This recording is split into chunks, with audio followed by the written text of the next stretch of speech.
Welcome back. Welcome back. We're having a big conversation today. More than 1 million women in the United States enter menopause. I said the word menopause each year. And yet it's surprisingly a topic that a lot of women don't talk about, leading to a lot of confusion and unanswered questions. Michelle Jacobs and Sally Mueller are hoping to end it and allow us to free ourselves to have this conversation. In 2020, the business owners decided to start the conversation surrounding menopause by creating the company Womaness. Please welcome Michelle Jacobs and Sally Mueller to this conversation today. Thank you. I am fascinated by this on so many layers and levels. I mean, just when I said menopause, I feel like the room pauses. Yes. When did you realize that it was taboo? So many women that we talked to when we started researching menopause, they whisper it, they don't like to talk about it. You go to doctors can't answer questions about it. And what we found... Well, it's not new though, right? And menopause has been around since we've been around. Right. Why is this? I mean, I think it's our older generations didn't talk about it. Our mothers didn't talk to us about it. Well, we didn't talk about menstrual cycles. Right. I mean, it's all... Right. Do you think it's all in that connective tissue? Yes. I do think it is. And I think it's the next taboo that needs to be broken. And we are breaking it. We are starting to have the conversation about menopause. Right. What surprised you most about it breaking down the wall to have the conversation? Well, really, it's about how much information we don't know. There are over 40 symptoms related to menopause. And when we speak to women, they don't even know. They associate menopause with hot flashes only.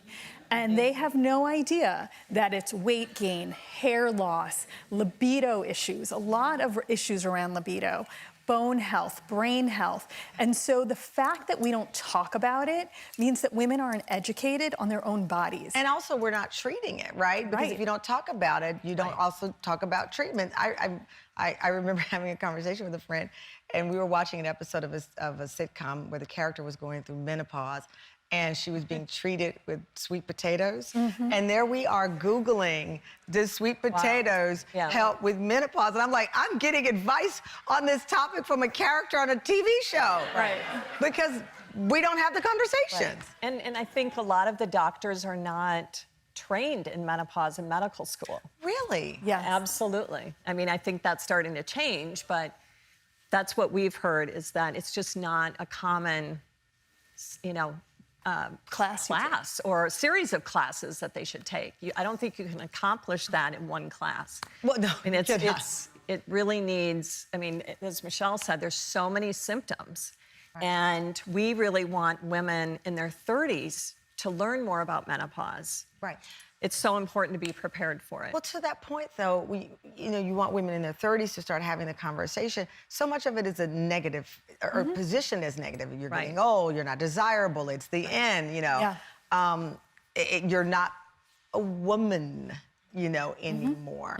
So if we start having the conversation in our 30s, what do you think that changes? Well, you cannot think of menopause as the end. Women in their 30s, their 40s, their 50s, their 60s are going through menopause, and they are young, living vibrant lives, top of their career. In their 30s? Women in their 30s. Perimenopausal? But some will experience premature menopause. I'll tell you who told, and I can say it because she told me on national TV, the first person I ever had a serious conversation with, Patti LaBelle. And she told me her history. And I was like, man, we're on national TV. Right. But this was in the 90s when I first met her, and she's never apologized for having this real conversation. And more of us should do that. Absolutely. I think all of us. So I commend you for inviting us on to talk about it. Oh, listen. I am committed to it because I think it's a fascinating part of women's health that we just don't talk about, and that's why we have this show. So please come back because we're going to do the hour on it. Thank you so much for joining us.